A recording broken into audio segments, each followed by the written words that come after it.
Voici tes notes que tu dois étudier pour l'examen de mathématiques qui aura lieu jeudi le 4 décembre.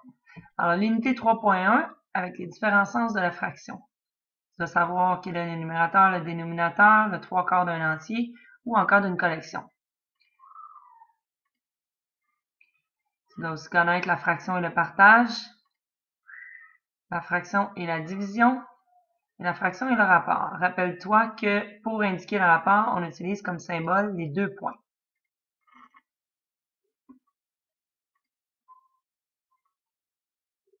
Tu dois également savoir ce qu'est une fraction équivalente et comment faire pour les trouver.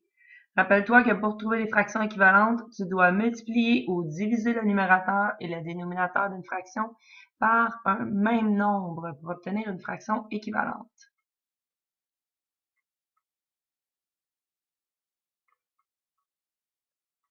Tu dois aussi savoir comment réduire une fraction à sa plus simple expression, c'est-à-dire qu'elle doit être irréductible.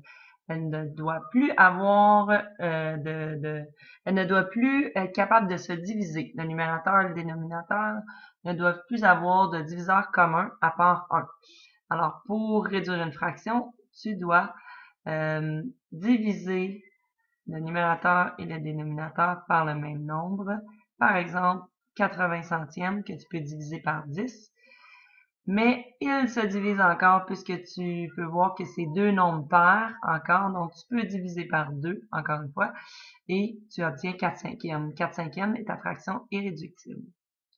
Tu dois également étudier pour l'examen de jeudi la représentation des nombres jusqu'à 1 million. Sauf que tout à l'heure, je vais te montrer le tableau de numération, mais en ajoutant la virgule suivie des dixièmes, des centièmes et des millièmes. Alors ici, c'est la partie entière que tu vois. Et je te montre dans quelques minutes la partie des fractions. Alors, voici le tableau de numération avec la partie entière, à partir des unités jusqu'aux unités de millions. Et la partie décimale, donc les fractions ici, tu peux voir qu'après la virgule, on a des dixièmes, des centièmes et ensuite des millièmes. Alors, des dixièmes, c'est comme si j'avais un 10 sous, donc 0,1 ou 0,10. Et les centièmes, c'est comme si j'avais des sous noirs, donc un sou ici représente un centième, 0,01. Donc, à bien connaître le tableau de position ici, de numération. Alors, la position, c'est ce que tu peux voir ici, unité, dizaine, centaine, unité de mille, dixième, centième, millième, ça c'est la position. Et la valeur, par exemple, le 5 ici, il vaut 50, ou encore 5 dizaines. Ou ici, le 2 vaut 2 centièmes, je pourrais écrire 0,02. Finalement, tu dois aussi connaître ce qu'est la valeur de position, comme je te l'indiquais tantôt. Donc, chacun des chiffres dans mon tableau de numération a une valeur et tu dois indiquer le chiffre 2, par exemple, est à la position des unités de millions et il vaut 2 millions.